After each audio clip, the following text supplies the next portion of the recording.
Hello everyone and welcome back to Dinova academy. आज की class में हम मध्य प्रदेश की कोल ट्राइब के बारे में पढ़ेंगे। पिछली क्लास में हमने गोंड और भील ट्राइब के बारे में पढ़ा था और ये है मध्य प्रदेश की third largest tribe in terms of population, जो कि मध्य प्रदेश की टोटल ट्राइबल पॉपुलेशन का 7.6% एक्वायर करती है। ठीक है, कोल ट्राइब की टोटल ऑलमोस्ट 22 to 23 सब ब्रांचेस या फिर सब ट्राइब्स हैं, जिसमें से मध्य प्रदेश में कुल 6 से 7 मेजर सब ब्रांचेस इसकी रिसाइड करती हैं। ठीक है, अब कोल ट्राइब जो है वो ऑस्ट्रिक फैमिली के मुंडा ग्रुप से बिलोंग करती है। ठीक है, इन्हें कोलरियन कहा जाता है। ठीक है, अब कोल ट्राइब को ऋग्वेद में, रामायण में और महाभारत तक में मेंशन किया गया है और ऋग्वेद में इन्हें कोल्हाटी के नाम से मेंशन किया गया है और एशियन टेक्स्ट जैसे कि विष्णु पुराण, हरिवंश पुराण, अग्नि पुराण, मत्स्य पुराण तक में कोल का मेंशन पाया जाता है। ठीक है, अब कोल ट्राइब अपने आप को शबरी माता के वंशज भी कहते हैं। शबरी माता जो कि रामायण में आपने ज़रूर नाम सुना होगा, जिन्होंने श्री राम को बेर खिलाए थे, वही शबरी माता, उनके वंशज कोल ट्राइब अपने आप को मानते हैं। और इनका डायलेक्ट जो है कोल या फिर मुंडा, उसमें कोल का मतलब है हर, होर, हो, कोरो या फिर आम भाषा में इंग्लिश में ह्यूमन या फिर आम इंसान। ठीक है, इसका मतलब है अब महाभारत पीरियड में कोल दैत्य नाम का भी एक पावरफुल किंग था, जिसका मेंशन देखने को मिल जाता है महाभारत समय में। अब इनका ओरिजिनल रेजिडेंस जो है वो मध्य प्रदेश के रीवा में रीवा को माना जाता है और ऐसा माना जाता है कि इनके एंसेस्टर्स जो थे वो रीवा में ही रिसाइड करते थे, रीवा में भी, स्पेशली कुरली गांव में। ठीक है, और the Kol tribe is also called Bhundari. अब मदनीहा एक कोल राजा थे जिन्होंने महाराणा प्रताप की मदद की थी अकबर के खिलाफ युद्ध में, बैटल ऑफ हल्दी घाटी में। और जब महाराणा प्रताप की मृत्यु हुई उसके बाद मदनीहा रीवा रीजन में ही, बघेलखंड रीजन में, विंध्याचल रीजन में आए थे और यहाँ पर एक स्मॉल किंगडम सेटअप किया था। ठीक है, जो कि त्योंथार में था। एट प्रेजेंट त्योंथार रीवा में, रीवा रीजन में ही है। अब इनका ज्योग्राफिकल कवरेज ऑलरेडी हम देख चुके हैं। इनका ओरिजिनल रेजिडेंस कुरली रीवा में है।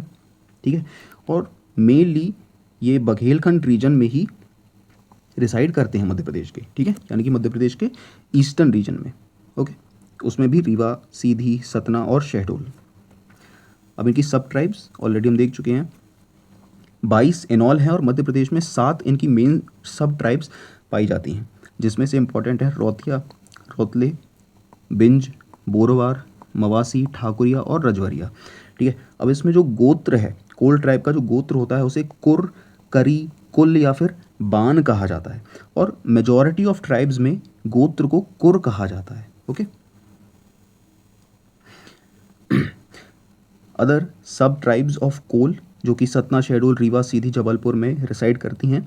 अब देखिए, इस लिस्ट को आपको याद रखने की ज़रूरत नहीं है, बट इन सभी के को एक बार देख लीजिए और एक किस डिस्ट्रिक्ट में मेनली रिसाइड करती हैं उसे आप ज़रूर याद रखिए, क्योंकि क्वेश्चन इस तरह से आ सकता है कि कथरिया ट्राइब किस रीजन में रिसाइड करती है ना। तो भले ही बाकी के ऑप्शंस वेस्टर्न डिस्ट्रिक्ट से हों, लेकिन एटलीस्ट आपको पता हो कि रीवा डिस्ट्रिक्ट में ये रिसाइड करती हैं, ईस्टर्न रीजन में रिसाइड करती हैं। ओके, तो इस लिस्ट को एक बार ज़रूर देख लीजिए अच्छे से। अब कोल ट्राइब में जितवा नाम का एक स्टोन इक्विपमेंट होता है, जिससे अनाज और मसालों को कूटने के लिए इस्तेमाल किया जाता है। इनकी फैमिली में मेन को प्रायोरिटी दी जाती है और बोथ न्यूक्लियर और जॉइंट फैमिलीज कोल ट्राइब में देखने को मिल जाती हैं। अब इनकी सोशल ऑर्गेनाइजेशन में जो इनकी पंचायत होती है कोल ट्राइब की, उसे कहा जाता है गोहिया। ठीक है, और इसका हेड होता है मुकद्दम। अब देखिए, मुकद्दम और चौधरी दो पोजीशंस हैं, इंटरचेंजेबली भी इन्हें यूज़ किया जा सकता है। ठीक है, मुकद्दम पंचायत का हेड है, चौधरी जो है वो विलेज का हेड है, लेकिन हाईएस्ट एडमिनिस्ट्रेटिव ऑफिसर, दोनों ही हाई एडमिनिस्ट्रेटिव ऑफिसर हैं। ठीक है, अब पंचायत के डिसीजन को ना मानने वालों को एक पनिशमेंट दी जाती है। ठीक है, और उस पनिशमेंट को कहा जाता है कुड़ई भाजी या कुड़ई भजी। ठीक है, अब इनके सोशल ऑर्गेनाइजेशन में चौधरी के अलावा, यानी मुखिया के अलावा भी मुकद्दम है, बरुआ है, ओझा, पांडा है। ठीक है, तो हेड हो गया चौधरी। सेकंड आता है बरुआ। बरुआ इनका रिलीजियस लीडर है और सभी इनकी रिस्पेक्ट करते हैं, ठीक है। उसके बाद आता है भुइहार। भुइहार सेकंड इम्पॉर्टेंट पर्सन है बरुआ के बाद, और ओझा और पांडा के जो काम होते हैं, यानी कि तंत्र मंत्र के काम और झाड़ फूक के काम, भूत भगाने के काम, ये सभी काम भी भुइहार करता है। और शादियों में पंडित का काम भी यही करता है, ठीक है। प्रीस्ट का काम करवाना, पूजा वगैरह करवाना, ये सभी भुइहार के काम होते हैं। और लास्ट आता है न्यूटिहा, जिसका काम होता है कि गांव में जब भी कोई इम्पोर्टेंट इवेंट हो, कोई भी त्यौहार हो, शादी हो, तो उसमें गांव वालों को बुलाने का काम करता है न्यूटिहा, ठीक है। अब इनके विलेज ड्वेलिंग्स, कोल ट्राइब में जो घर होते हैं उन्हें मड़िया कहा जाता है, ठीक है। और जिन गांव में ये रहते हैं उसे कोलिन टोला, और जहाँ पर ये डेंसली पॉपुलेटेड होते हैं, यानी कि बहुत ज़्यादा पॉपुलेशन इनकी जहाँ पर होती है, उसे कहते हैं कुल्हान या फिर कुल्हान टोल। खाने में दोनों ही वेज और नॉन वेज दोनों खाते हैं। और स्वारी एक पूरी इनकी जो होती है वो खास त्योहारों पर बनाई जाती है। महुआ लिकर को इन्हें मदैन कहते हैं और ये इनकी मेन बेवरेज है। अब इनके कल्चरल ट्रेडिशंस और बिलीव्स, जिसमें सबसे पहले आते हैं जन्म के जो रिचुअल्स होते हैं, बर्थ के रिचुअल्स होते हैं, उन पर। अब देखिए बाकी ट्राइब्स की तरह ही यहाँ पर भी जब लड़के का जन्म होता है तो उसे अच्छा माना जाता है, ठीक है। और जन्म जिस जगह पर होता है, जिस कमरे में या जिस घर में होता है, उसे सोबरिया कहते हैं। ये चीज़ याद ज़रूर रखिए, ठीक है। सोबरिया हाउस, जहाँ पर बच्चे का, शिशु का जन्म होता है, उसे सोबरिया कहते हैं। अब जन्म के 12वें दिन नामकरण किया जाता है और उसी दिन कोल दहका डांस, कोल ट्राइब का ऐसा डांस है जो कि मेनली स्पेशल ओकेशंस पर किया जाता है, ठीक है। यानी कि जो स्पेशल ओकेशंस होती हैं, तीज त्योहार होते हैं, जन्म का है या शादी है, ऐसे समय पर कोल दहका डांस परफॉर्म किया जाता है। तो 12वें दिन कोल दहका डांस और नामकरण बच्चे का किया जाता है।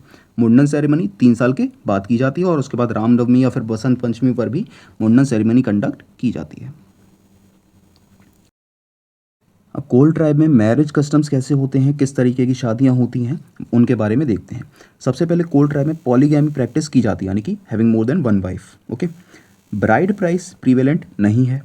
मंगनी, अरेंज्ड मैरिज और विडो रीमैरिज जो होती हैं वो प्रीवेलेंट हैं कोल ट्राइब में। और यहाँ पर मंगनी विवाह को ही बेस्ट माना जाता है।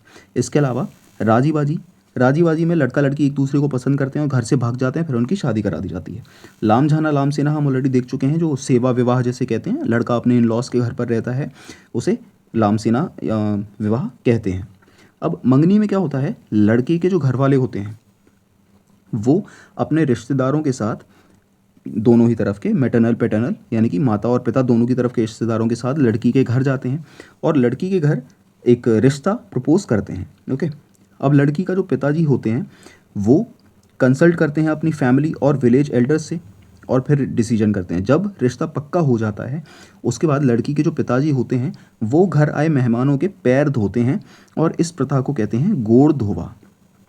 गोड़ का मतलब होता है पैर, ठीक है, धोवा मतलब धोना। अब मैरिज शुरू होती है। मैरिज अगेन गानों के साथ शुरू होती है और इसमें मेन रोल प्ले करती हैं सुवासा या सुवासिन, ठीक है। ये एक वेडिंग पिलर जो कि लकड़ी का होता है उसे लगाने का काम करती हैं सबसे पहले, जिसे मगरोहन कहते हैं या फिर खूंटा भी कहते हैं, ठीक है। अब जब इस पिलर को इंस्टॉल कर दिया जाता है, लगा दिया जाता है, उसके बाद एक दरी बिछाकर हल्दी लगाई जाती है लड़का या लड़की को, और ये हल्दी लगाने का काम भी सुवासा या सुवासिन ही पूरा करते हैं।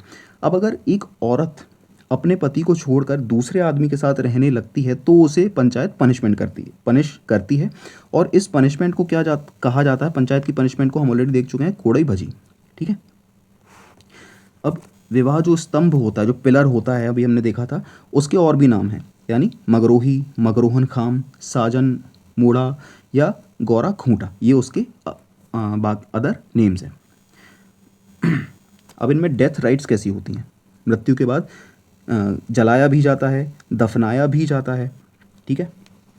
लेकिन जब बच्चे और यंग अनमैरिड लोग इनकी मृत्यु होती है तब उन्हें दफनाया ही जाता है, ठीक है। और जो एल्डर होते हैं, मैरिड एल्डर्स होते हैं, वो क्रेमेशन कंप्लीट करते हैं। अब सभी ट्राइब्स की तरह कोल ट्राइब में भी टैटू आर्ट प्रिवेलेंट है, और जो औरत टैटू बनाती है उसे गोदनहार कहा जाता है। फोरहेड पर, गालों पर टैटूज बनाए जाते हैं बिंदी के रूप में या फिर अलग अलग डिज़ाइंस के रूप में, ट्राइंगल मेनली ऐसे ये इस तरीके के टैटूज बनाए जाते हैं। अब कोल ट्राइब के festivals, again mainly Hindu festivals को ही सेलिब्रेट किया जाता है, जिसमें मेनली है इम्पॉर्टेंट है हरियाली अमावस्या, ठीक है, खिचराहाई। खिचराहाई बेसिकली जो मकर संक्रांति होती है उसी को कोल ट्राइब में खिचराहाई कहा जाता है। होली सेलिब्रेट की जाती है, और यहाँ पर फाग जो सॉन्ग्स होते हैं उन्हें गाया जाता है, फोक सॉन्ग्स जो हैं उन्हें गाया जाता है। नवखानी यानी कि अराइवल ऑफ न्यू क्रॉप्स के लिए इस फेस्टिवल को सेलिब्रेट किया जाता है, और पहली फसल जो होती है वो देवताओं को अर्पण की जाती है। अब कोल ट्राइब में देवी देवताओं को कितना माना जाता है, कौन है इनके देवी देवता, उनके बारे में पढ़ते हैं। देखिए इसमें सबसे पहले आते हैं ठाकुर देव। ठाकुर देव हैं प्रोटेक्टर ऑफ विलेज, ठीक है, गांव में जो भी कैलेमिटी या फिर जो भी आपदा आने वाली होती है उसे रोकने का उसे रोकना और गांव वालों को सुरक्षित रखना ठाकुर देव करते हैं, ठीक है। यानी कि ऐसी मान्यता है कि ठाकुर देव को गांव के बाहर एक पेड़ के नीचे रखने से, वहाँ पर उनकी पूजा करने से जो गांव में जो भी आपदा आने वाली होती है उसे ठाकुर देव रोक लेते हैं और गांव वालों को सुरक्षित रखते हैं, ठीक है। उसके बाद आते हैं बड़देव।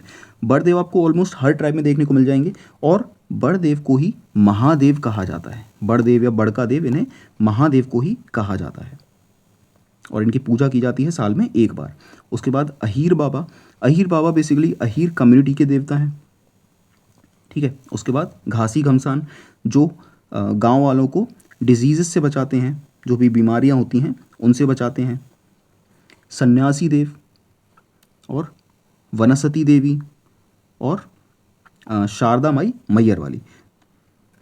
वनस्पति देवी बेसिकली वन यानी कि फॉरेस्ट की देवी हैं, और क्योंकि कोल ट्राइब रीवा रीजन में रहती है और रीवा के पास मैयर में ही शारदा माई का एक बहुत बड़ा मंदिर है, तो शारदा माई को भी कोल ट्राइब बहुत मानती हैं, मान्यता बहुत ज़्यादा है वहाँ पर। अब विच क्राफ्ट यानी कि जादू टूना।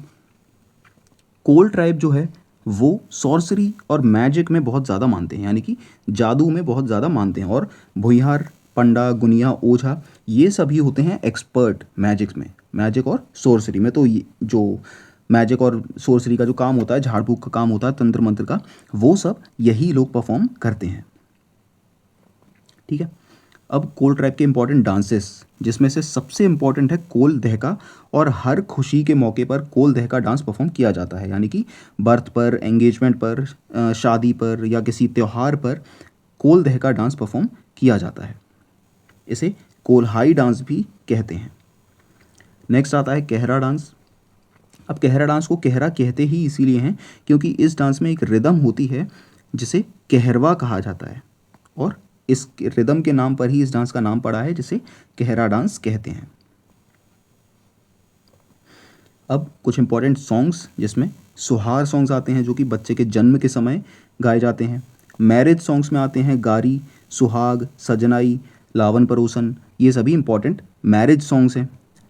दादर सॉन्ग्स होते हैं जो कि मैन गाते हैं, और उस गानों पर औरतें जो होती हैं वो डांस करती हैं। भगत सॉन्ग्स होते हैं नवरात्रि के समय में। दो तालिया नर्दी सॉन्ग्स होते हैं, ओके। तो ये हैं इंपॉर्टेंट सॉन्ग्स। इसके अलावा हिंदली कजली, टप्पा, मांगर माटी, ये सभी बाकी के सॉन्ग्स भी गाए जाते हैं। फाग सॉन्ग्स इंपॉर्टेंट है कोल ट्राइब में। अब बाकी ट्राइब्स की तरह इनकी इकोनॉमी भी जो है वो एग्रीकल्चर पर ही डिपेंड है, ओके। एग्रीकल्चर और फॉरेस्ट प्रोड्यूस पर। फॉरेस्ट प्रोड्यूस में आती हैं गम, गोंद जिसे कहते हैं, चिरौंजी, महुआ, फायरवुड, ये सभी इन पर कोल ट्राइब की इकोनॉमी जो है वो डिपेंड होती है।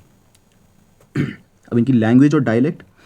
लैंग्वेज जो होती है वो मुंडा और कोल लैंग्वेज है इनकी, जिसमें मुंडारी और हो डायलेक्ट यूज़ किए जाते हैं। अब इनकी जो स्क्रिप्ट है कोल लैंग्वेज की, उसे वारंग चिटी कहा जाता है, और ये क्रिएट की थी ओथ गुरु लाखो बोधरा ने। अब अलग अलग रीजन में जहाँ पर कोल ट्राइब रिसाइड करती है, जहाँ पर रहती है, वहाँ के लोकल डायलेक्ट के साथ मिलकर इनकी भाषा अलग तरीके से बोली जाती है। यानी कि जब ये बघेलखंड रीजन में रहते हैं तो कोल ट्राइब को रीजनल डायलेक्ट बघेली के साथ मिलाकर ही बोला जाता है, यानी कि मिक्स्ड डायलेक्ट होता है वो।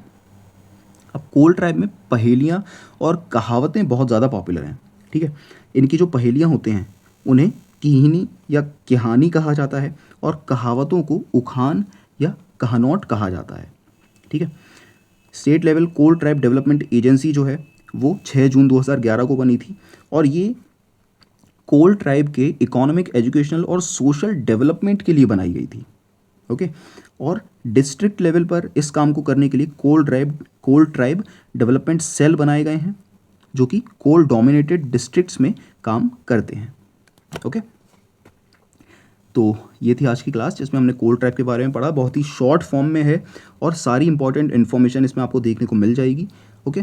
तो इसका PDF आपको टेलीग्राम चैनल पर मिल जाएगा, वहाँ से ज़रूर डाउनलोड करके इसे पूरा पढ़ लीजिए आप। मिलते हैं अगली क्लास में, तब तक के लिए गुड बाय।